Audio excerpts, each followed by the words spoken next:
Hola colegas, ¿cómo les va? Muy buenos días, los saludo nuevamente. En minutos comenzamos con la disertación que estará a cargo del doctor Sergio Ferrer, titulada Perfiles procesales en el Código Civil y Comercial de la Nación, en el marco de las jornadas virtuales, en el tercer día de las mismas, en conmemoración al 5º aniversario de entrada en vigencia del Código Civil y Comercial de la Nación. Antes de realizar la presentación de rigor del disertante del día de la fecha, le quiero dar la palabra al doctor Santiago Morra, secretario académico del Colegio de Abogados de Córdoba, para que haga los saludos de rigor del día de la fecha y dé la bienvenida a los participantes. Muchas gracias, Emi. Muchas gracias doctor Ramallo, por el inicio de la jornada. Quería agradecer especialmente al doctor Sergio Ferrer. Realmente el doctor es un honor para nosotros contarlo. El doctor trabaja permanentemente con el colegio, siempre a disposición, siempre cada vez, hasta en esta pandemia que hemos tenido, en este momento en que hemos estado todos en nuestras casas, hasta un día sábado y domingo lo molestamos para que nos hiciera un dictamen, para poder presentar notas al Tribunal Superior de Justicia requiriendo la habilitación de los tribunales y demás. Así que un gran abrazo y muchas gracias, doctor Ferrer, por estar nuevamente acá con nosotros. No los quiero aburrir a todos, veo que son varios ya de los que nos venimos viendo estos 3 días. Simplemente era mandarle un mensaje, un saludo del doctor Ignacio Segura. En este momento estaba en el colegio con una reunión con unos colegas, ahora en la tarde tenía una reunión también con colegas, con la gente del Registro General de la Propiedad, para tratar de ir avanzando en distintos convenios que venimos desarrollando desde el colegio. Así que simplemente era transmitirles ese saludo formal de él, y darle la bienvenida nuevamente a todos, agradecerles la participación, y Emiliano, te devuelvo la palabra para que hagas la presentación formal de quien nos va a dar hoy esta charla y avanzamos. Gracias. Muchísimas gracias, Santiago.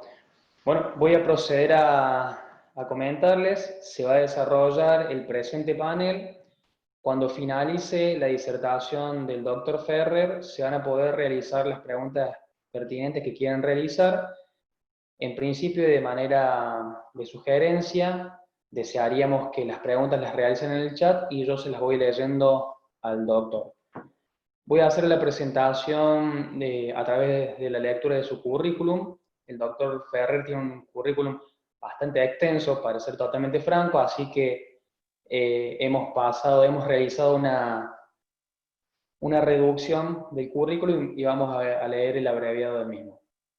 El doctor Sergio Ferrer es abogado, egresado de la Universidad Nacional de Córdoba, la Facultad de Derecho y Ciencias Sociales. Es especialista en Derecho Procesal, egresado de la Universidad Nacional de Córdoba. Es profesor de Derecho Procesal Civil de la Universidad Nacional de Córdoba. Es director de la Sala de Derecho Procesal Civil del Colegio de Abogados de la provincia de Córdoba. Es abogado de la matrícula en ejercicio de la profesión y es disertante, y fue disertante en numerosos congresos y jornadas de la materia, al igual que es autor y coautor de gran cantidad de libros, comentarios y artículos relacionados a la materia que hoy nos convoca. Luego de haber hecho la presentación de rigor, le damos la palabra al doctor Sergio Ferrer para que comience la disertación de hoy. Muchísimas gracias y bienvenido, doctor. Gracias. Buenos días, ¿cómo estamos? Bien, me toca desarrollar aquellos aspectos o cuestiones procesales que hayan sido reguladas en el nuevo Código Civil y Comercial de la Nación. Como todos sabemos, el Código Civil no se ha sentido atemorizado a la hora de proveer reglamentaciones de orden procesal. Entonces, hay que reconocer que son muchos los temas que han sido abordados en el nuevo código. Y a mí me ha parecido mejor que tratar superficialmente muchos temas concentrarnos y profundizar en algunos de ellos que por su importancia práctica y por las dificultades que el texto de la ley genera a la hora de su interpretación, justifiquen un abordaje más profundizado. Guiado por esta línea de pensamiento, me ha parecido oportuno traerles a ustedes como comentario la regulación legal que ha hecho el Código Civil y Comercial de la Nación sobre la carga de la prueba en materia de responsabilidad civil. Más concretamente, la regulación que establece respecto de las cargas probatorias dinámicas en el artículo 1735. ¿Por qué elegí este tema? Bueno, primero porque la materia de responsabilidad civil es de indudable implicancia práctica y además importante, tanto por el objeto que regula, cuanto por la difusión en lo que tiene que ver con los planteos judiciales que la cuestión de la responsabilidad civil hace derivar hacia la justicia. O sea que es importante y además son muchas las causas que van a estar relacionadas a este tema. Pero por otro lado, además, la regulación que ha hecho el Código es sumamente, ¿cómo decirlo?, cuestionable. Sin duda, se trata de una expresión legal poco feliz y por ello absolutamente perfectible. Como preámbulo, como plataforma de ingreso al tema, me gustaría decirles que para mí la regla del 1735 en cuanto regula las cargas probatorias dinámicas atrasa. Nos lleva a una realidad existente hace, diría yo, unos 30 años atrás.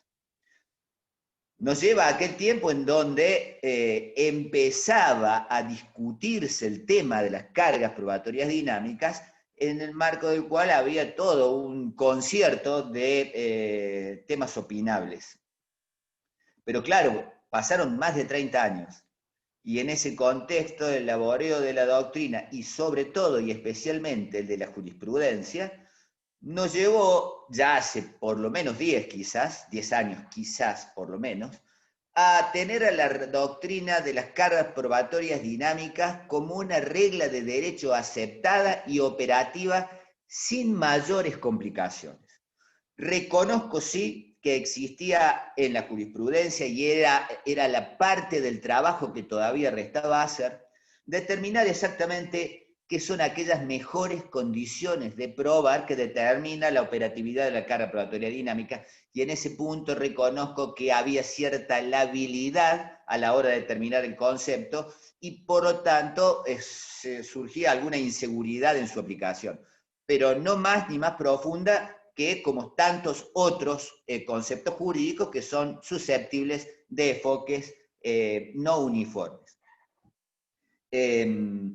Sin embargo, da la impresión que los autores de la regla del 1735 se han olvidado todo lo que ocurrió durante estos 30 años y nos coloca y nos vuelve atrás en un punto en donde, claro, hay un montón de cuestiones relativas a las cargas probatorias dinámicas que se tornan dudosas cuando ya habían sido esclarecidas por la jurisprudencia. Para mi sorpresa, además, no solo atrasó la regla, sino que además advierto cierto sector de la doctrina, y que no es escaso, que de alguna manera se prende en este volver hacia atrás y reverdece la discusión sobre cuestiones que, como digo, habían sido superadas. Para beneplácito,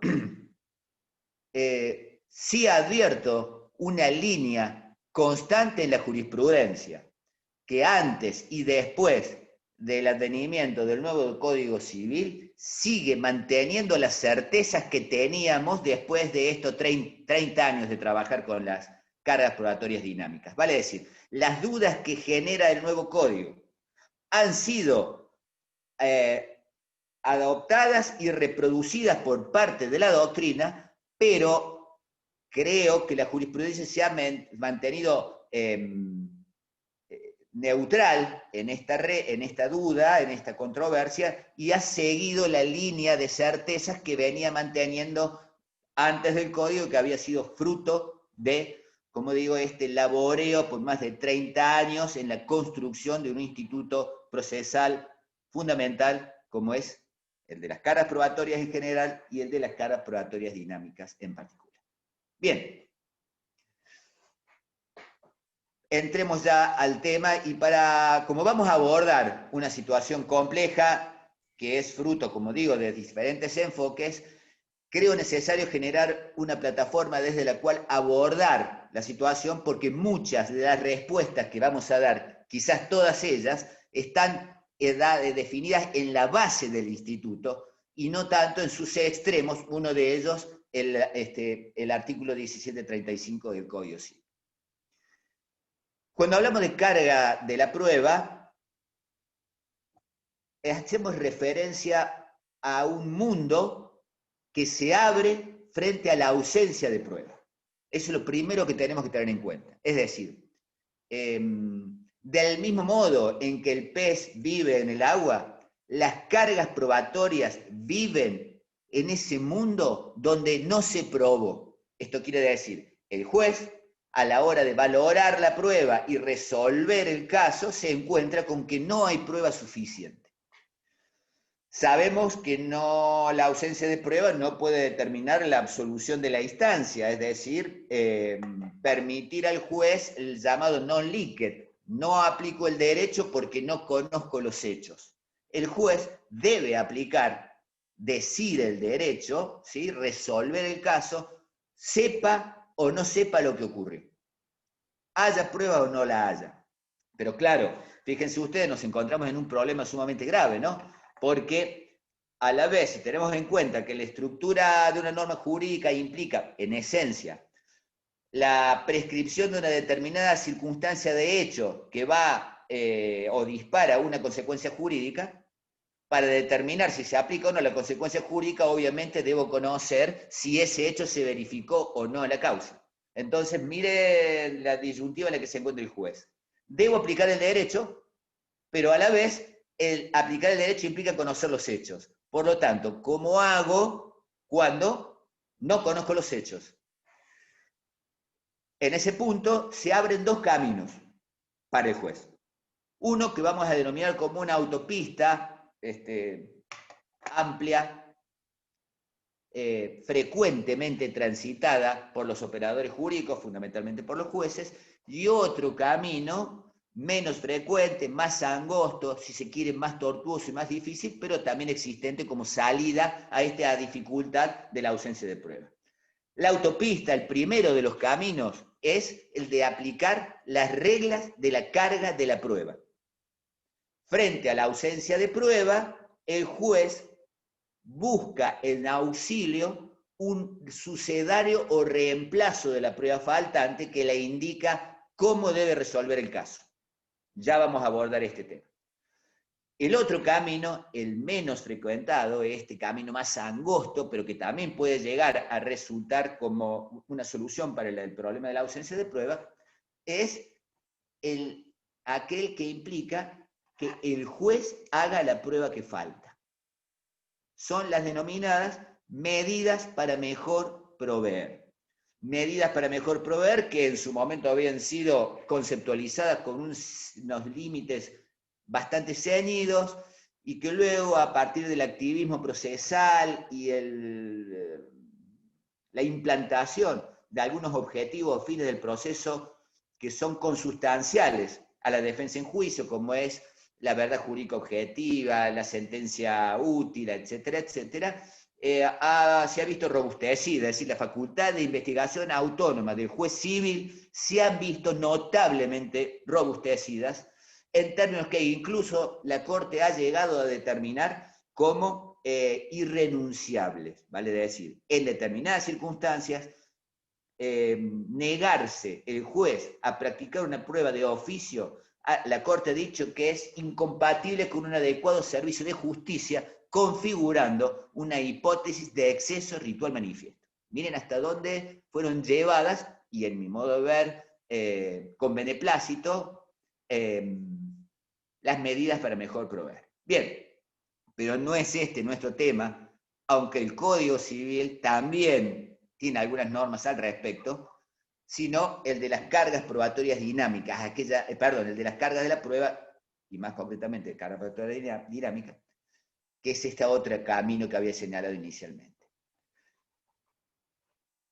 ¿De qué manera las reglas de la carga de la prueba le solucionan al juez el problema de fallar sin prueba?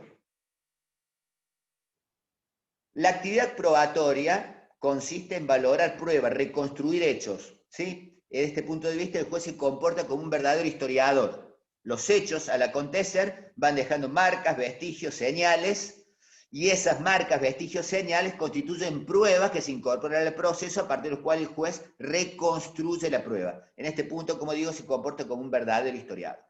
Ahora, cuando esas pruebas no llegaron al proceso porque no hubo marcas o señales ni vestigios, o habiéndolas, por algún motivo no fueron incorporados al proceso, ustedes saben que lo que no está en el expediente no está en el mundo, y por lo tanto es prueba que no puede ser valorada y conclusiones a partir de ellas que no podrán ser asumidas.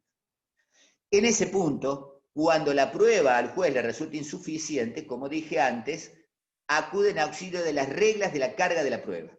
Las reglas de la carga de la prueba no le van a decir al juez qué pasó, porque obviamente no hay forma, no es un mecanismo de adivinación de los hechos pasados o de reconstrucción, digamos una especie de máquina del tiempo que permitiera al juez volver al pasado y poder responder a la pregunta ¿qué pasó? No, se trata claramente de una ficción que genera la ley, a partir de la cual el juez se encuentra en condiciones de edificar la base fáctica del proceso y aplicar el derecho. ¿Cómo opera la regla de la carga de la prueba? Muy simple. Le señala al juez quién es el responsable de que la prueba falte. Y acá es un detalle, pero creo que no es menor. Las reglas de la carga de la prueba no nos dicen quién debe probar o quién tiene el poder de probar, porque cualquiera de las partes puede probar cualquiera de los hechos. Y por lo tanto, cuando hay prueba, no importa quién la trajo, se valora y se asuman sus conclusiones. Las reglas de la carga de la prueba le dicen al juez a quién debe perjudicar el hecho de que la prueba falte. Señala el responsable de que la prueba falte. ¿Y cuál es la consecuencia de que la prueba falte para aquel responsable que no cumplió con esa carga? El hecho invocado, mejor dicho, el presupuesto de hecho que hace a su pretensión, ya sea defensa o acción, no va a ser tenido por cierto. Y por lo tanto lo va a perjudicar. El presupuesto de hecho en el que se asienta su pretensión no va a ser tenido por cierto. Y como derivación de ello, lo va a perjudicar y eventualmente pierde juicio. Entonces, rápidamente, ¿qué son las reglas de la carga de la prueba? Como lo digo recién, señalan un responsable para el caso de que la prueba falte. Opera solo en casos de falta de prueba. Si hay prueba, se valora y se asumen conclusiones. Esto es importante, sobre todo cuando analicemos el 1735 del nuevo código. Las reglas de la carga de la prueba son una directriz legal, son una regla de derecho. Paradojalmente, en el Código Procesal Civil de Córdoba no hay ninguna regla genérica que establezca o discipline el tema de la carga de la prueba, salvo para el juicio ejecutivo, donde determina que la carga de la prueba de la excepción corre por cuenta del demandado.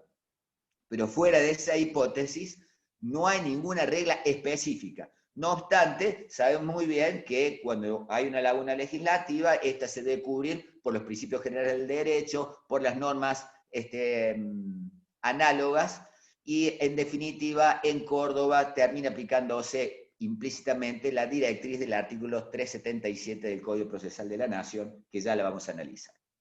Pero lo importante es esto: la regla de la carga de la prueba es una norma jurídica. Les decía recién que es un sucedáneo de la prueba faltante, porque frente a la ausencia de prueba, el juez asume como herramienta para reconstruir el hecho la regla de la carga de la prueba que le va a determinar cómo construir la base fáctica del proceso. es una regla de juicio para el juez. ¿Por qué? Porque le determina al juez el contenido de la decisión. Obviamente, a la hora de fijar cómo debe reconstruir la base fáctica del proceso, a partir de ese precedente fáctico se van a derivar consecuencias jurídicas que hacen al contenido de la decisión. Y es una norma de conducta para las partes, y esto es importante también por algunos de los problemas que plantea el artículo 1735. Norma de conducta para las partes. ¿Qué significa? La regla de la carga de la prueba determina el comportamiento del litigante en el proceso, en tanto le fija una carga. Así, asumiré la carga de probar los hechos en la medida en que yo sea el responsable de la prueba de ese hecho para evitar la consecuencia disvaliosa que se desprende si no cumplo con la carga. Elemental. Por contrapartida, en la medida en que yo no sea el responsable de la prueba del hecho de que se trate, no voy a realizar ninguna actividad probatoria. ¿Por qué? Porque es una regla elemental de defensa no hacerle la prueba a la contraria. Aún con los principios de colaboración que hoy insuflan al proceso, con sin desprecio de las reglas de buena fe, etcétera, etcétera, nunca nadie ha dicho que un litigante está obligado o condicionado a hacerle la prueba al oponente. Entonces, mi actividad probatoria va a estar medida, determinada por la responsabilidad. Hago la prueba que cae bajo mi responsabilidad y no hago la prueba que cae bajo la responsabilidad de mi oponente. Es básico. Como consecuencia de esto, ¿qué ocurre? Tengo que conocer de antemano cuál es la regla que determina o distribuye la responsabilidad probatoria, porque en función de esa regla yo voy a actuar. ¿Qué cosa no se puede hacer? Cambiar las reglas a mitad de camino en términos que aquello que no probé porque no era responsabilidad del litigante, luego termina perjudicándome porque en medio del camino, ¿sí?, alguien cambió las reglas y puso bajo mi responsabilidad la prueba de un hecho que, como digo, originariamente no caía bajo mi esfera de la actividad probatoria. Entonces, cuando digo que es una norma de conducta para las partes, estoy diciendo que condiciona la actividad probatoria de las partes y por lo tanto deben ser reglas conocidas de antemano. Digo más, no solo condiciona la actividad procesal de las partes, que desde luego lo hace en los términos que vengo diciendo, también lo hace la actividad prejudicial, porque no es infrecuente que las partes preconstituyan prueba a la hora o frente a la alternativa o eventualidad de luego tener que afrontar un proceso. Y por lo tanto, a la hora de preconstituir prueba, voy a tener en cuenta cuáles hechos caen bajo mi responsabilidad probatoria, porque sería inútil preconstituir prueba para aliviar la carga probatoria de mi oponente en función de aquella regla que les digo, sigue vigente, sin atenuantes, conforme a la cual ningún litigante está obligado a hacerle la prueba a su oponente. Bien. ¿Y qué dice la regla de la carga de la prueba?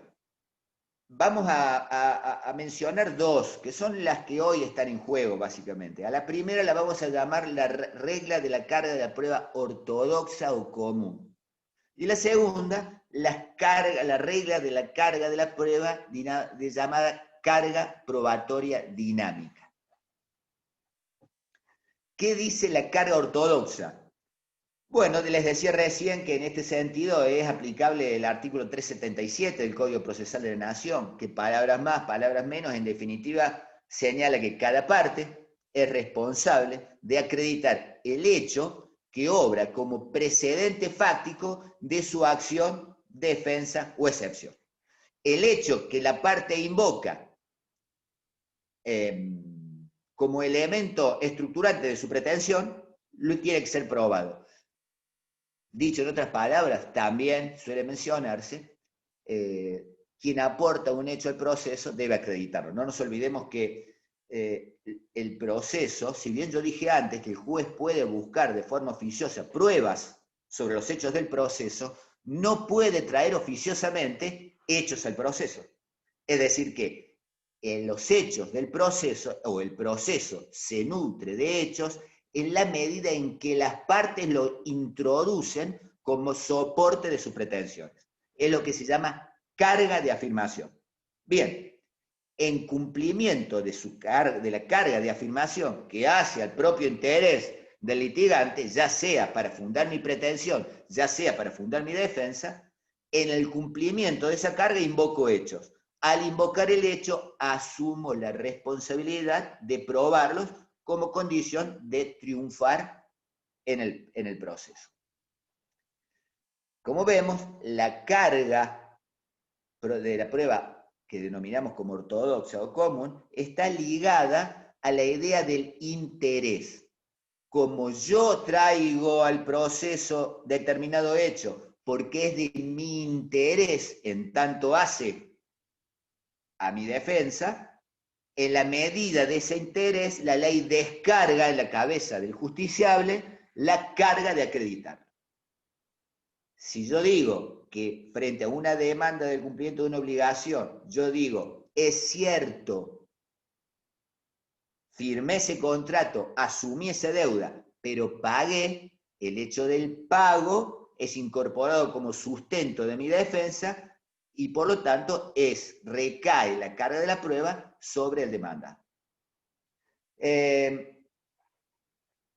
Datos importantes a tener en cuenta en cuanto a esta regla clásica u ortodoxa que luego nos va a servir para analizar y dar respuestas a los interrogantes que plantea el 1735.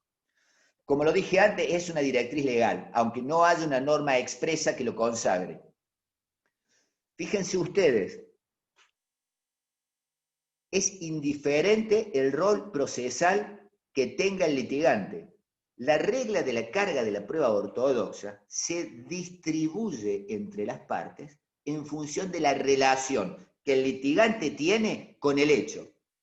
Esa relación es carga de aportación. Traje el hecho, lo tengo que probar. No importa si soy actor o soy demanda. Esto además nos lleva a otro tema que es, y no es una cuestión de nombre aunque parezca, que en realidad las cargas probatorias dinámicas no son más dinámicas que la regla ortodoxa, porque la regla ortodoxa también es dinámica. ¿En qué sentido?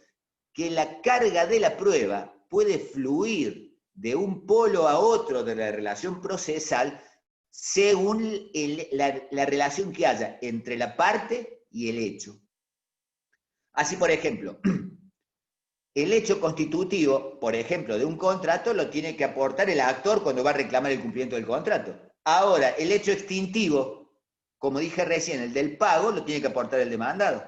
Pero si a su vez al hecho extintivo hubiera un hecho impeditivo invocado por el actor, por ejemplo, el pago fue nulo porque fue practicado ante persona incapaz, lo tiene que aportar el demandado, el actor. Quiero decir, según la naturaleza del hecho y del vínculo entre la parte y el hecho, la carga de la prueba va a un lado o a otro de la relación procesal, actor o demandado. Entonces, es tan dinámica como la carga de la prueba dinámica.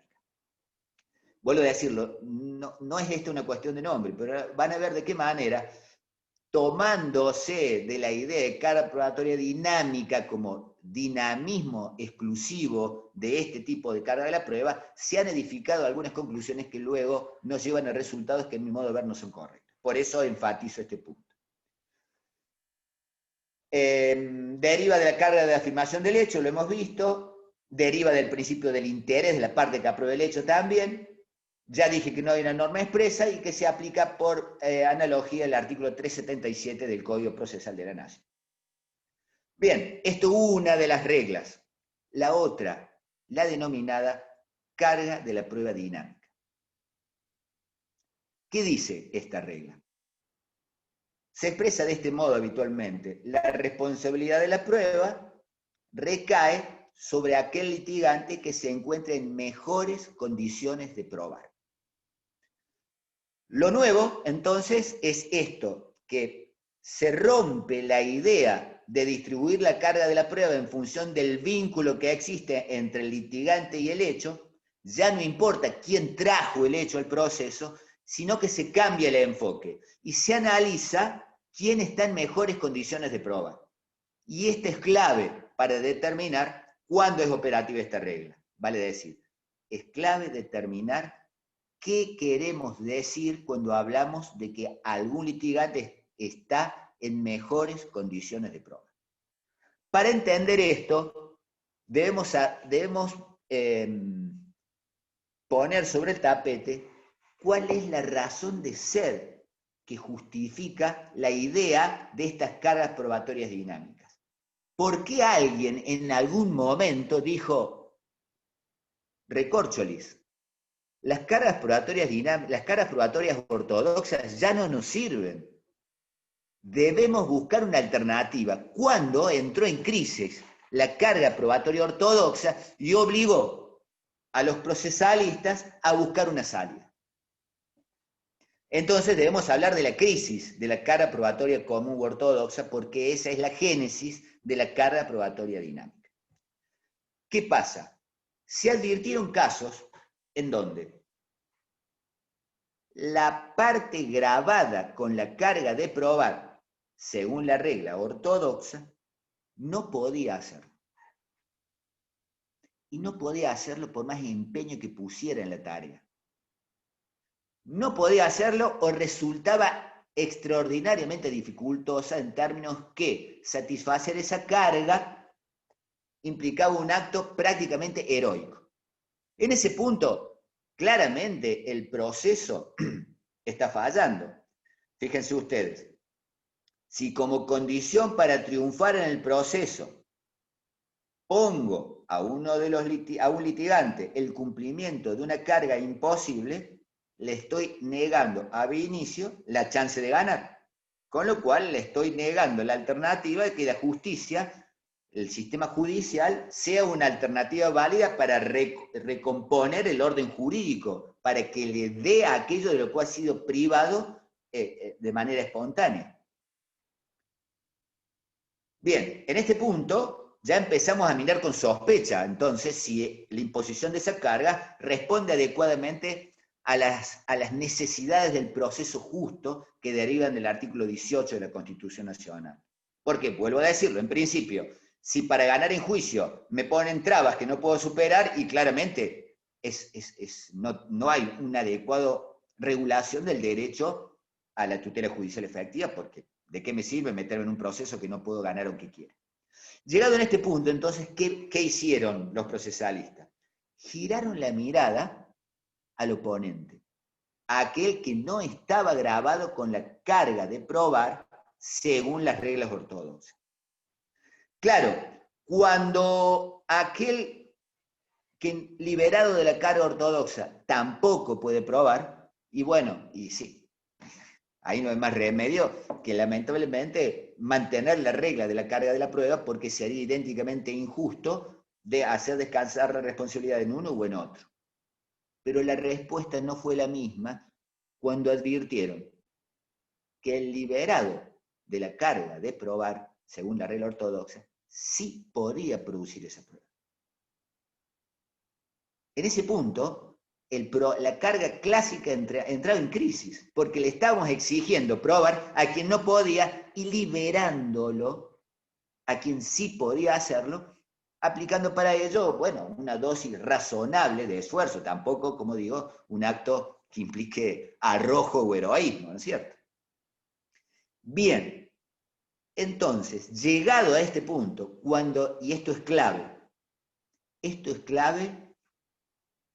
y es un aspecto que hace aquella labilidad que todavía subsistía a la hora de definir cuándo es operativa la carga probatoria dinámica que mencioné inicialmente.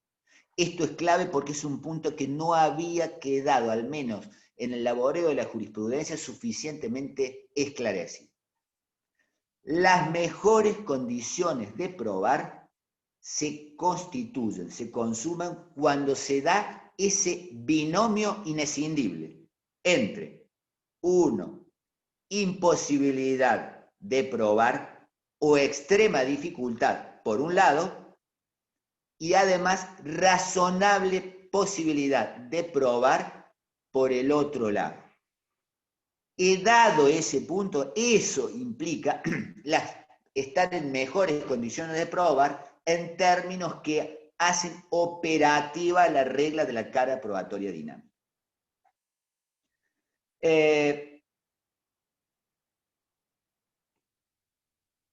Vistas así las cosas, entonces, advertimos que en realidad la regla de la carga de la prueba dinámica es una regla de inversión.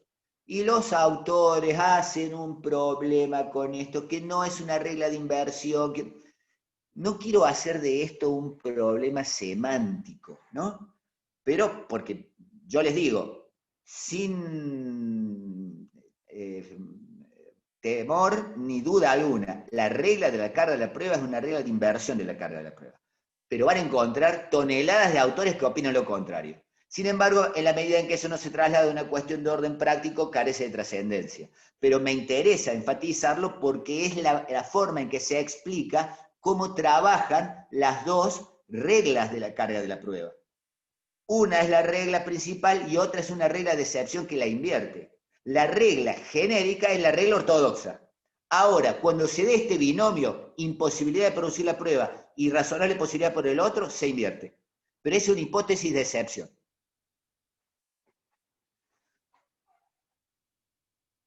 Para definir los contornos, entonces, ya más nítidamente, y desbrozar el camino de algunos conceptos que se entremezclan, y lo vemos en la jurisprudencia y lo vemos en la doctrina. Hablar de carga probatoria dinámica a veces implica hablar de un montón de cosas y si metemos más cosas de las que corresponden, las soluciones que damos a los problemas que plantea muchas veces pueden ser equívocos. Entonces, ¿qué no es carga probatoria dinámica aunque a veces se lo confunde? ¿Qué no es carga probatoria dinámica aunque a veces se lo confunde?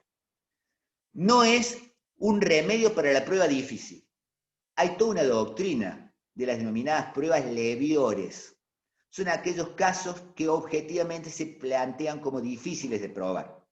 Me refiero a las pruebas de hechos antiguos o a aquellos acontecimientos que se dan normalmente en un ámbito de cierta intimidad, ¿sí? De modo tal que es difícil encontrar una prueba objetiva y extraña a ese ámbito de intimidad en el que ocurre, y entonces por vía del sistema de las pruebas leviores se aconseja el análisis de la valoración de la prueba a través de las reglas de la sana crítica racional, pero teniendo en consideración las particularidades que la hacen a la prueba difícil. Así, por ejemplo, en el hecho acontecido en el ámbito de intimidad, se promulga que la prueba testimonial debe ser, es decir, la imparcialidad del testimonio debe ser valorada con una línea más benigna, porque difícilmente encontremos terceros absolutamente extraños a los hechos cuando ocurren en el foro de intimidad. Por ejemplo, carga probatoria dinámica, nada. Presunciones derivadas de la conducta de la parte. Fíjense ustedes, a veces se confunde porque se dice, como la carga de la probatoria dinámica deriva del principio de colaboración, implica un reproche a la falta de colaboración de la parte y entonces hay una conducta reprochable que merece generar una presunción en contra. No, la presunción que se deriva de la conducta de las partes, por ejemplo, para dar un caso archiconocido, la negativa a la prueba de histocompatibilidad genética en el juicio de filiación, que genera una presunción absoluta en contra del demandado, es prueba. La presunción es prueba. Y les dije en un comienzo que el mundo de las cargas de la prueba es un mundo sin prueba. Por lo tanto, si hay presunción, hay prueba, y si hay prueba, no hay regla de la carga de la prueba. No es valoración de la prueba, entonces. No es que yo vaya a valorar las pruebas en términos que voy a dejar o voy a fallar en contra de una de las partes. Si hay prueba la valoro y no hay regla de la carga de la prueba. Por lo tanto, en su aplicación, en la aplicación de las reglas de la carga probatoria dinámica, no está comprometida las reglas de la sana crítica racional. La norma jurídica, perdón, las reglas de la carga de la prueba, y entre ellas la carga probatoria dinámica, es una regla jurídica.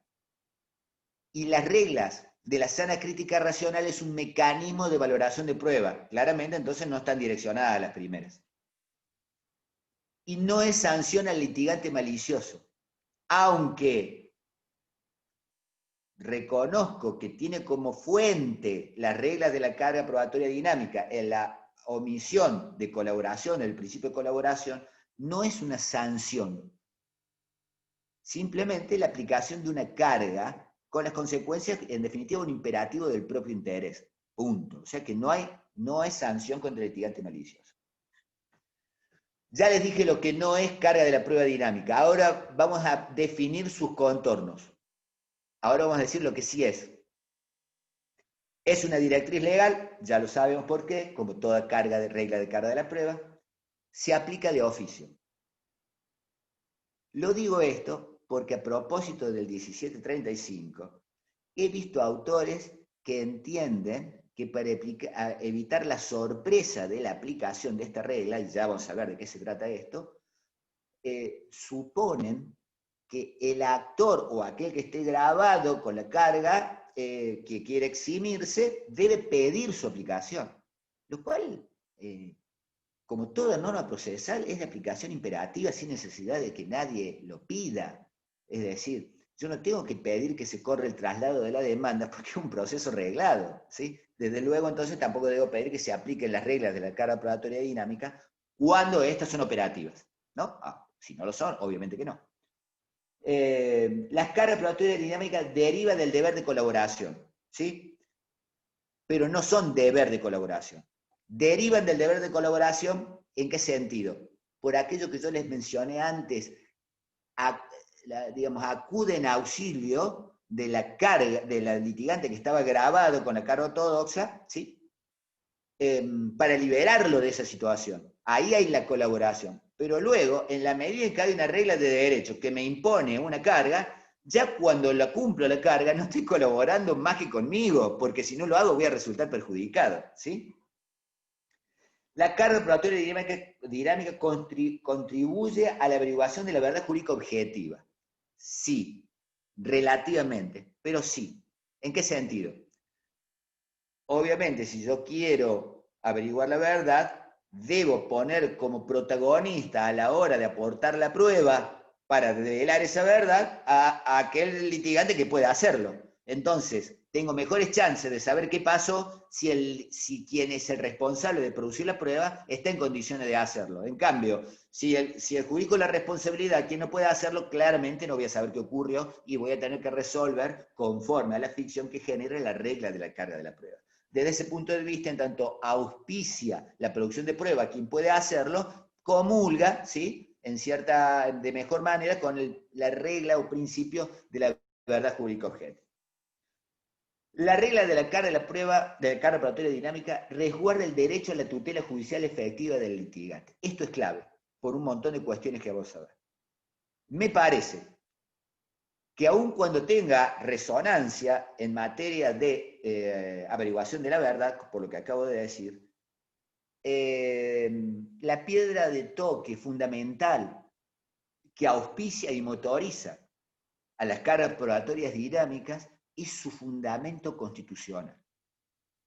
Fíjense ustedes, las reglas de la carga probatoria dinámica fueron de aplicación pretoriana, aún antes de que cualquier código lo previera. ¿Cómo? A partir de la derivación operativa del artículo 18 de la Constitución Nacional. Si volvemos al análisis que hicimos recién y vemos lo que yo denominé como la crisis de la regla o carga ortodoxa, era claro que en ese cuadro de situación, ¿sí?, el litigante no tenía una herramienta idónea para hacer valer su derecho a nivel procesal. Y si esa herramienta no era idónea porque no le permitía triunfar en el juicio, claramente la regulación de ese procedimiento era incompatible con el derecho a la tutela judicial efectiva que prevé el 18. Vuelvo a decirlo. Si me dan un proceso del cual lo único que puedo hacer es perder, claramente no tengo un proceso útil. Y si no tengo un proceso útil, no está consagrada el artículo 18 o la garantía que prevé el artículo 18 de la Constitución. Entonces, en lo esencial, el fundamento que auspicia, que da razón de ser a las reglas de la carga probatoria dinámica es el de respetar la Constitución Nacional. Y esto es importante por una serie de cuestiones que vamos a ver enseguida. Por lo que decía recién, el artículo 18 de la Constitución, este fundamento constitucional, sirvió de plataforma para que fuera operativo, se aplicara aún a expensas de la ausencia de regulación legal en los códigos procesales. Entonces, en función de todo lo que vengo diciendo, si nos paramos cronológicamente en el momento en que fue dictado el Código Procesal Civil y Comercial de la Nación, ¿cuál era el estado de situación del Instituto de las Cargas Probatorias Dinámicas? ¿Era una herramienta? ¿No la teníamos? ¿Necesitábamos que alguna norma lo implementara? Bien. Las cargas probatorias dinámicas eran doctrina recibida hacía más de por lo menos 10 años o 15. Después de 30 de trabajo, diría que por lo menos hace 10 años que ya nadie duda sobre la existencia de la regla de la carga probatoria dinámica y sobre su operatividad. Y esto consagrado por la mayoría de la doctrina y la jurisprudencia unánime de la Corte para abajo todos los tribunales. Esa aplicación tan rigurosa y constante de las reglas de la carga probatoria dinámica derivaba de su fundamento constitucional que ya hemos visto. Por lo tanto, no necesitaba norma jurídica expresa, aunque la ha habido en diferentes ordenamientos procesales. Esto es fundamental por lo que luego trae el 1735. La carga de la prueba dinámica se aplicaba sin necesidad de ningún tipo de aviso. Vale decir, como cualquier regla de derecho sustancial o procesal se presume conocida por todos, el juez no tenía que avisar y decir, miren que voy a aplicar la regla de la carga de la prueba. Se aplicaba la regla que correspondía en el momento en que correspondía. Las reglas en materia de carga de la prueba eran dos, ortodoxa o carga probatoria dinámica, y se aplicaba ¿cuándo? Cuando se dictaba la sentencia. Y antes de eso, y antes no había que avisar nada, porque todo el mundo sabía que eran esas dos reglas de la carga de la prueba. No había aviso. Esto es muy importante. A su vez, no había restricciones objetivas en cuanto a la materia susceptible de ser sometida a las reglas de la carga probatoria dinámica. No importaba si estamos hablando de responsabilidad civil o no, si estamos, de hecho, ha tenido un amplio campo de difusión en materia de responsabilidad civil y sobre todo en lo que tiene que ver con los juicios de mala praxis médica, pero no exclusivamente en materia del derecho del consumidor. Es notablemente aplicado, y no por el artículo 53 de la Ley de Defensa del Consumidor, porque aunque muchos opinan lo contrario, creo que sin fundamento, el artículo 53 no establece carga probatoria dinámica, establece otra cosa. No obstante, en el ámbito del derecho del consumidor obviamente ha tenido amplia difusión, también en materia de juicio de nulidad del acto jurídico, por simulación, por ejemplo, el esfuerzo compartido de la prueba sobre la existencia o inexistencia del acto, etcétera, etcétera. Es decir, que no estaba parcializado aquella materia sobre la cual debía juzgarse. Simplemente había que ver cuándo se verificaba este binomio de imposibilidad de cumplir con la carga y posibilidad de su oponente. Dado eso, se disparaba la aplicación de la regla cualquiera sea la materia. Subsistía, ¿sí?, como lo vengo diciendo desde un primer momento, esa labilidad a la hora de definir el concepto de quién está en mejores condiciones, ¿no? Yo lo que advierto es que muchas veces la jurisprudencia, cuando advertía que había una cierta debilidad probatoria, como una norma de cierre o de clausura en materia de progresión, y además por la regla de carga probatoria dinámica, que pumba, y la largaba así, medio sin definiciones, en algunas ocasiones. Esa era la parte, en mi modo de ver, que todavía resta trabajarla y cerrarla. Vuelvo a decirlo, y la forma en que hay que cerrarla, en mi modo de ver, es como lo vimos recién. Binomio entre imposibilidad de cumplir con la carga ortodoxa y posibilidad de su oponente. Bien. ¿Y qué dice el Código Procesal Civil y Comercial al respecto? En los artículos 1734, 1735, 1736 y 1744, el Código Procesal regula el tema de la carga de la prueba en materia de responsabilidad civil.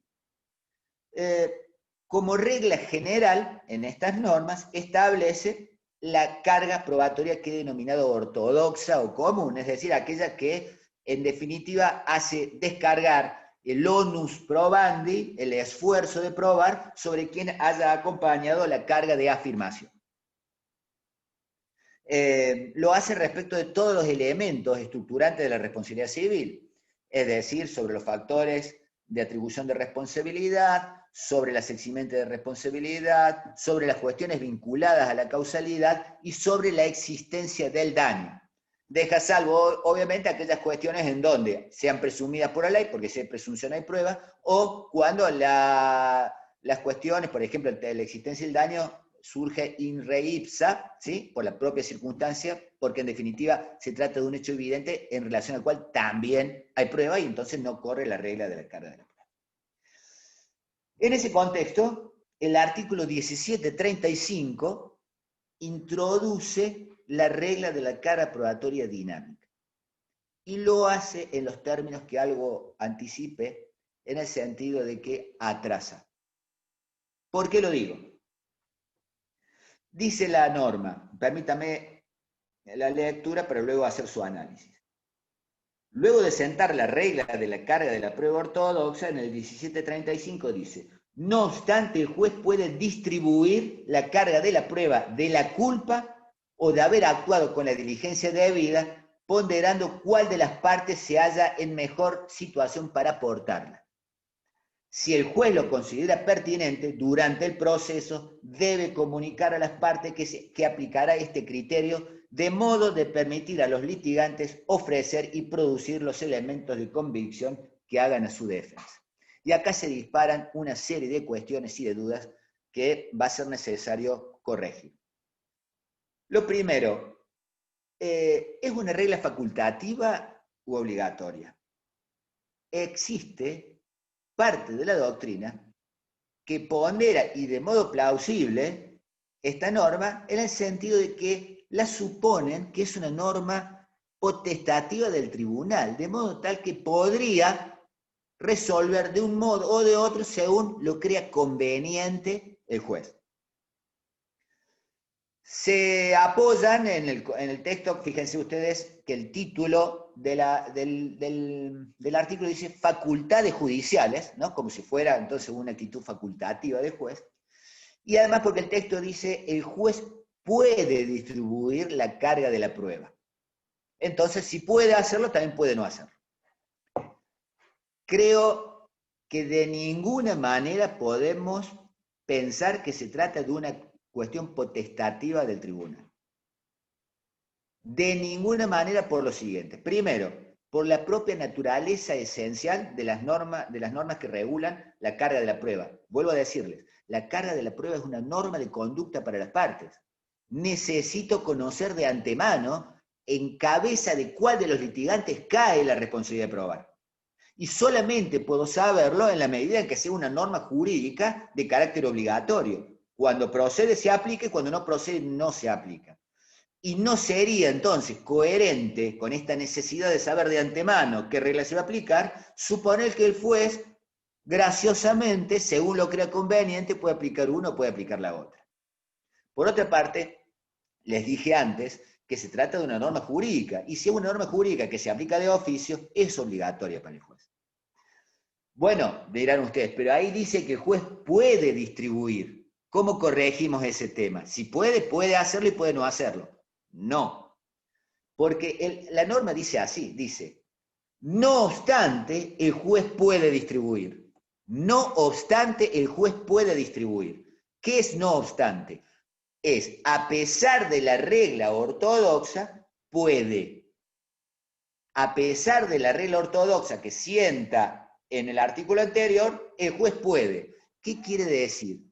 No debe, puede, según corresponda. Puede hacer una cosa o puede hacer la otra. Puede aplicar la regla ortodoxa o puede aplicar la carga probatoria dinámica, pero siempre en la medida en que sea procedente según una norma o la otra. No podría haber puesto debe, porque entonces estaría aboliendo la norma anterior de la regla ortodoxa. Si debe aplicar la carga de la prueba dinámica, no podría aplicar la regla ortodoxa y quedaríamos en un sinsentido. Entonces, cuando dice puede, es que puede elegir entre una y otra, pero no potestativamente, sino conforme lo determine la regla aplicable. Cuando se da la hipótesis que regula carga probatoria dinámica, ese binomio que yo les he mencionado antes, se aplica esta regla. Si no, se aplica la regla genérica de la carga ortodoxa. Otra cuestión discutible. Hechos sobre los cuales versa la norma. Fíjense ustedes, dice que podrá distribuir la carga de la prueba de la culpa o de haber actuado con la diligencia debida. Prueba de la culpa o de haber actuado con la diligencia debida. Esto nos genera un doble problema de limitación operativa de la norma. El primero, ¿hay carga probatoria dinámica fuera de la responsabilidad civil? Porque únicamente la previsto en el caso de la responsabilidad civil. Segundo, si nos situamos dentro de la responsabilidad civil, ¿hay carga probatoria dinámica fuera de las hipótesis de culpa y de haber actuado con la diligencia debida? Por ejemplo, ¿puede aplicarse en materia de causalidad? Bien, vamos a lo primero. ¿Hay carga probatoria dinámica fuera de la responsabilidad civil? Sí. Yo digo que sí. ¿Por qué? Porque la carga probatoria dinámica no necesita una norma expresa. Es fundamento constitucional. Así nació y así vivió todo este tiempo. Por lo tanto, si supusiéramos que el artículo 1735, a contrario, prohíbe la aplicación de las reglas de la carga de la prueba fuera de la responsabilidad civil, vendría en norma inconstitucional por lo que he venido diciendo, el fundamento constitucional de la carga probatoria dinámica. Sin contar con que, por ejemplo, el propio código establece la carga de la prueba dinámica en algún otro aspecto que no es responsabilidad civil, como el artículo 710, que la regula como principio.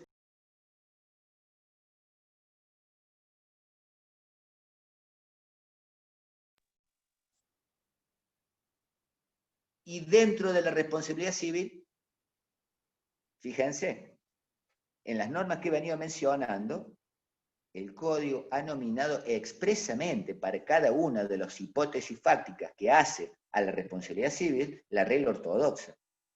Y solamente ha mencionado la alternativa de producir pruebas conforme a las reglas de la carga probatoria dinámica en dos supuestos: prueba de la culpa o de haber obrado con la diligencia debida. Por lo tanto, pareciera que acá la norma es más específica. Y podremos suponer que cuando no regló la alternativa de la carga probatoria dinámica, sino que mencionó exclusivamente la carga ortodoxa, lo que ha hecho es proscribir estas cargas probatorias dinámicas. Por ejemplo, para el tema de la causalidad. Esta conclusión acerca de que solamente puede aplicarse la regla de la carga probatoria dinámica en materia de prueba de la culpa o de haber actuado con la diligencia debida, quedando excluida toda otra hipótesis de fáctica vinculada a la responsabilidad civil, lo que sería una interpretación lingüística literaria del 1735, ha sido consagrada en las jornadas más marplatenses de responsabilidad civil y seguros del año 2012. Estoy en contra de esa tesis, y para sostenerla vuelvo a lo que dije antes: fundamento constitucional. No necesito una norma jurídica que me habilite a la carga probatoria dinámica. Estas derivan como una imposición implícita del artículo 18 y el derecho a la tutela judicial efectiva. Por lo tanto, Si interpretamos que las normas mencionadas conspiran con la aplicación de las reglas de la carga probatoria dinámica en hipótesis vinculadas a la responsabilidad civil fuera de los dos supuestos previstos en el 1735, prueba de la culpa o prueba de haber actuado con la diligencia debida, devendrían en inconstitucionales. Por lo tanto, creo que a pesar de lo que sugiere la regla, todo aspecto vinculado a la responsabilidad civil, en tanto se verifique en la hipótesis fáctica que autoriza la aplicación de la carga probatoria dinámica, y lo digo una vez más, la configuración de ese binomio entre imposibilidad de cumplimiento y razonable con posibilidad de prueba del suponente, es aplicable la regla de la carga probatoria dinámica.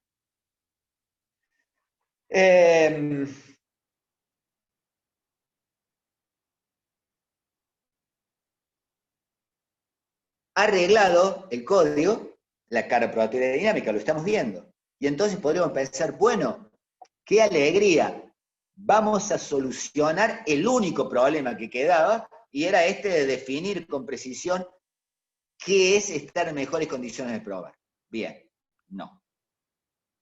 El único problema que nos quedaba por resolver no ha sido tratado en la ley, por lo tanto seguimos sin saber a ciencia cierta, a la luz de la jurisprudencia, exactamente en qué consisten las mejores condiciones de probar que justifican la aplicación de la norma. Desde mi punto de vista, y acompañado por autores de la talla de Matilde Zavala de González, por ejemplo, sostengo lo que vengo diciendo desde un comienzo. Las mejores condiciones de probar están dadas cuando se dan, por un lado, la imposibilidad de prueba, y por otro lado, la razonable posibilidad de prueba del suponente. Así, con todas las letras, es rara vez dicho por la jurisprudencia. Otro problema, grave problema, el aviso de aplicación. Miren lo que dice la norma. Si el juez lo considera pertinente durante el proceso, debe comunicar a las partes que aplicará este criterio, de modo de permitir a los litigantes ofrecer y producir los elementos de convicción que hagan a su defensa. El juez, antes de aplicar la regla de la carga probatoria dinámica, que es una norma jurídica y por tanto se presume conocida por todos, debe avisar. ¿Cuál es la razón de ser de este aviso? Evitar que se sorprenda a un litigante con la aplicación de la regla cuando ya no hay alternativa para poder probar. Y esto tiene una razón histórica. Hace 30 años, cuando se empezaba a discutir este tema, por eso digo que la ley atrasa, uno de los primeros simposios en donde se planteó y se discutió esta cuestión fue en el 15º Congreso Nacional de Derecho Procesal, que se celebró en Termas de Río Hondo en el año 1993. Allí, como en todos los congresos, prácticamente había una puja o una posición enfrentada entre activismo procesal y garantismo procesal, ¿no es cierto? El garantismo en una posición cerrada contra las cargas probatorias dinámicas, el activismo auspiciándolas. Pero, en esa oportunidad, dentro del elenco que conformaba el activismo procesal, hubo una cierta fractura. Incluso los activistas temían que la aplicación sorpresiva de esta norma, ¿sí?, pudiera ser contraproducente, de modo tal que quien luego resultaba grabado con la carga de probar por las cargas probatorias dinámicas, se enterara de ello cuando se dicta la sentencia y ya no pudiera probar. Entonces, en el despacho que aprobó, con un voto plausible de las cargas probatorias dinámicas, se señaló que era conveniente avisar con antelación la aplicación de la bla, bla, bla. 1993. Claro, en aquel tiempo podía pensarse en una sorpresa. Recién se empezaba a hablar de cargas probatorias dinámicas. Después de 30 años ya no. Como les vengo diciendo, es doctrina recibida y operativa sin que nadie haya dicho jamás que hay que avisar su aplicación. Está arreglada en muchos códigos procesales. Es parte de los programas de la materia de derecho procesal de todas las universidades. Nadie puede dudar sobre la existencia de la regla. Por lo tanto, carece de sentido su aplicación. La idea de la aplicación sorpresiva es inverosímil en el estado actual de situación. Alguien podría decir, sí, está bien, conozco la regla, obvio que la conozco, pero yo no sé si la va a aplicar o no el juez. Bueno, pero eso ocurre con todas las reglas de derecho, también con la regla ortodoxa. ¿Cuándo me entero yo, según la regla ortodoxa, cuándo me entero yo que debía probar y no probé? En la sentencia. De hecho, no es infrecuente, aún sin salir de la regla ortodoxa, donde las partes discuten quién debe aportar la prueba de determinado hecho. Y uno termina decidiendo, viendo si le fue bien o le fue mal en la sentencia, porque no hay más remedio, porque en la sentencia se resuelve el litigio. Obviamente es el sueño de todo abogado poder augurar anticipadamente y con un 100% de seguridad cómo va a resolver el juez. Ojalá pudiéramos hacerlo, pero desde que el derecho es materia opinable y compleja, de allí que existamos los abogados, que existan los jueces y demás, porque si fuera tan simple, no haría falta nada de esta maquinaria de aplicación del derecho y realización de la justicia. Y entonces, ¿qué pasa? Y no puedo saber sobre si va a aplicar o no la regla de la prueba dinámica, como no puedo saber si va a aplicar cualquier otra regla de derecho de fondo o de derecho procesal en la medida en que sea cuestionada. Por lo tanto, creo que salvo aquella reminiscencia histórica que ya era dudosa hace 30 años atrás, me refiero a aquella conclusión del Congreso de Derecho Procesal de Termas, no se advierten razones serias para ponderar este aviso. Sin embargo, no son pocos los autores y acá es la parte donde yo digo que la norma atrasa y algunos autores han aprovechado la oportunidad para reverdecer cuestiones que ya estaban superadas. Y para mi sorpresa advierto que no son pocos los autores que dicen que si no hay un aviso, hay violación a la defensa en juicio porque podría tornar sorpresiva la aplicación de la regla. Lo menciono a Cuadri, a Ruiz, incluso a Edgardo López Herrera, promueve la idea de modificar pretorianamente el procedimiento para superar las dificultades prácticas de hacer este aviso, sobre los cuales voy a dar 2 palabras porque ya me he excedido en el tiempo. También tenemos las conclusiones de la Comisión número 1 de Derecho Civil de las 14ª Jornadas Bonaerenses de Derecho Civil y Comercial de junio del 2015, y en un sentido análogo, la del 26º Jornadas Nacionales de Derecho Civil de La Plata del 2017. Termino con esto, porque sé que me he excedido. Además de ser innecesario el aviso, tenemos la dificultad de su operatividad práctica. ¿Cómo hacemos el aviso? ¿Cómo hace el juez el aviso? Para que el aviso sea útil, debe ser hecho en tiempo en que las partes puedan ofrecer la prueba. Si estamos hablando del juicio abreviado, la prueba ya se ofreció. Si estamos hablando del proceso oral, también se ofrece con la demanda y la contestación, y para cuando se hace la audiencia preliminar, ya es tarde. Y si hablamos del juicio ordinario, es cierto que vamos a ofrecer la prueba después que se trabó la litis, pero deberíamos tener un juez que estudia la causa en ese punto, distrayendo su tiempo, es decir, que en lugar de resolver casos y dictar sentencias, va a estar analizando cómo se compone la litis para ver si puede, que no siempre se da en ese caso, distribuir la carga de la prueba en función de si hay o no hay aplicación de la carga probatoria dinámica. Creo que el aviso es innecesario e imposible de practicar en la realidad práctica concreta.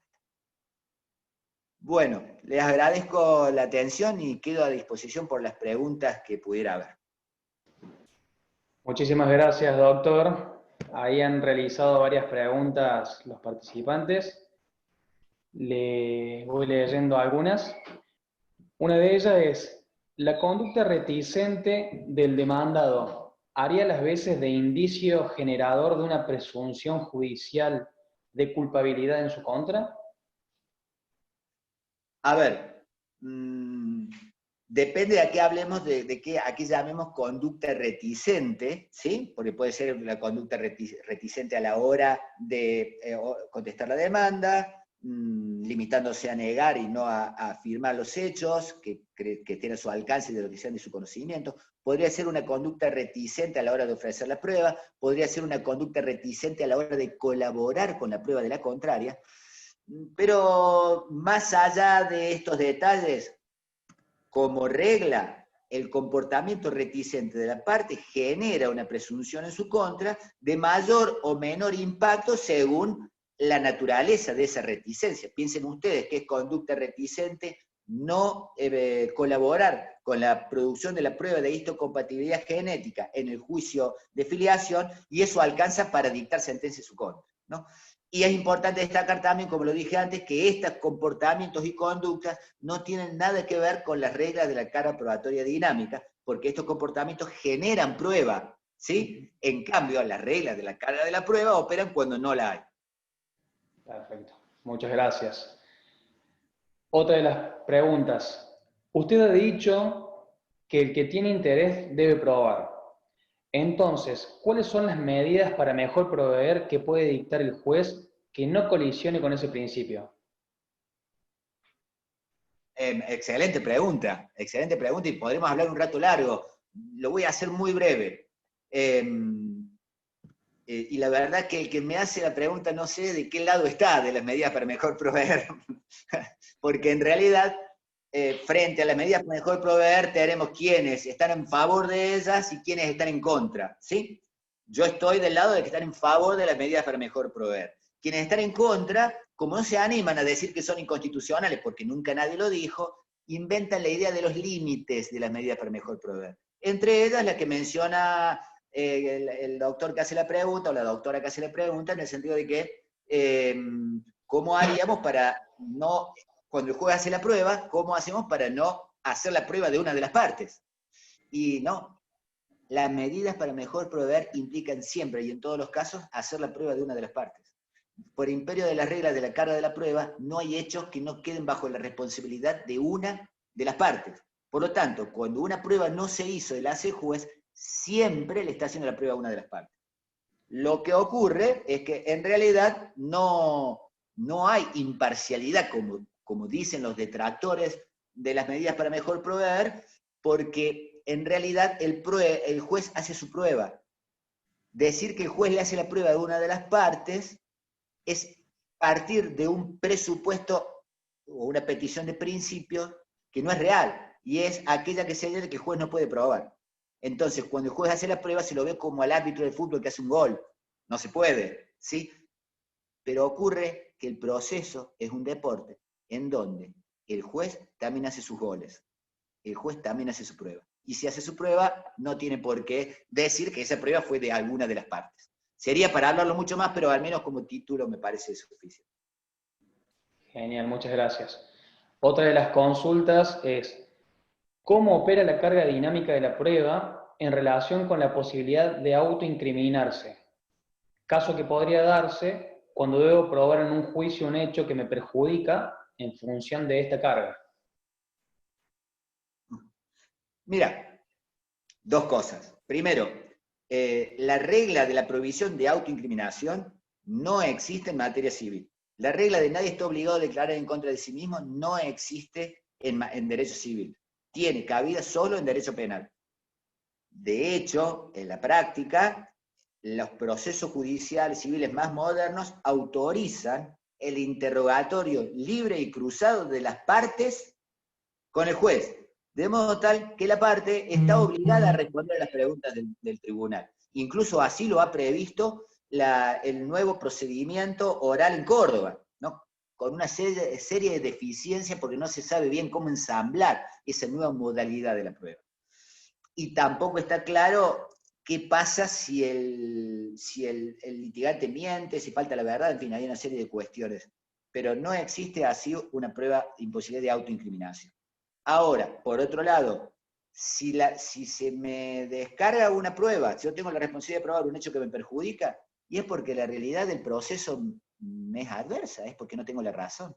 Entonces, si pruebo, pierdo, y si no pruebo, pierdo, Porque no tengo la razón, porque el hecho me perjudica. Es decir, auspiciar lo contrario sería auspiciar la idea de que alguien gane un juicio sobre la base de una mentira. ¿Sí? Gané, en realidad este hecho fue A, pero si lo probaba perdía. Entonces gané porque no se probó y se confió en B. No.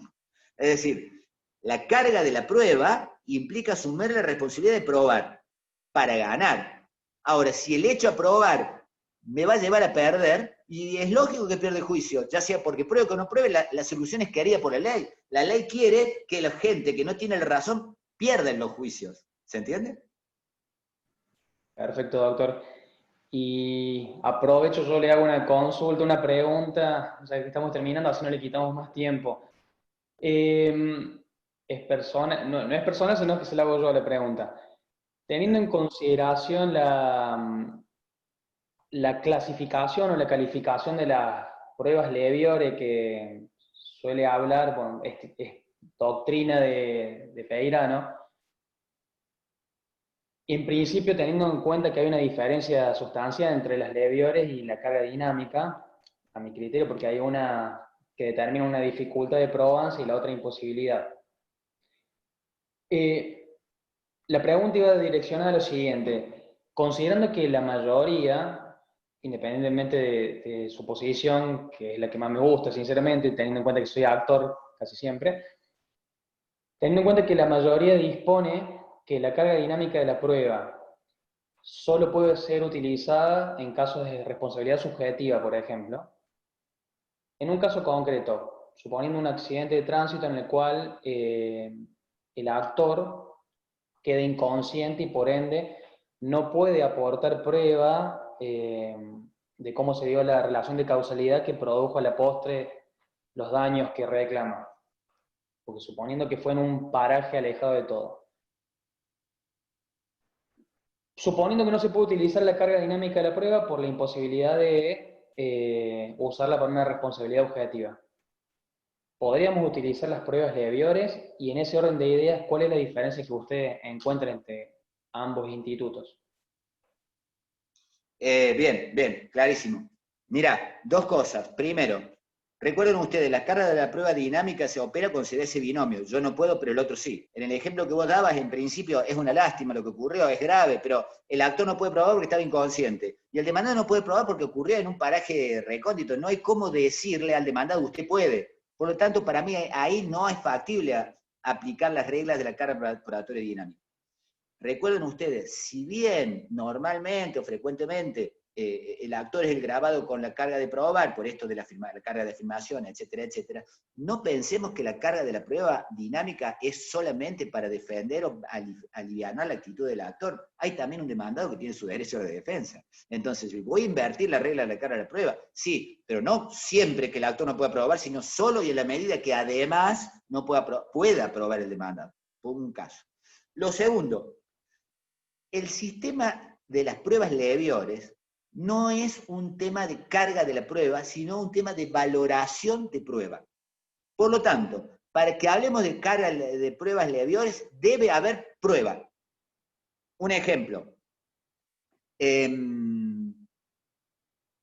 Recuerdo un caso en el que una demanda de daños y perjuicios donde una madre bajaba por el ascensor con su hijo de su departamento y estaba acompañado por una vecina. En el ascensor hubo un desperfecto, se cortó la luz, se movió.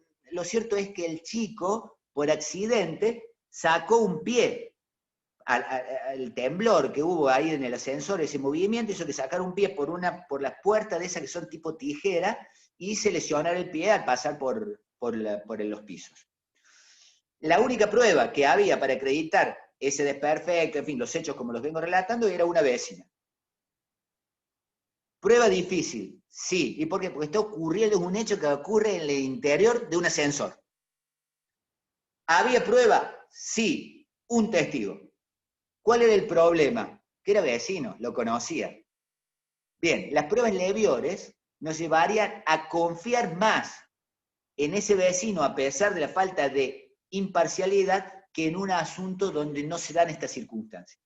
¿Sí? Entonces, voy a valorar, aplicando las reglas, las máximas de la experiencia y demás, pero condicionado a decir, che, no había otra alternativa de probar.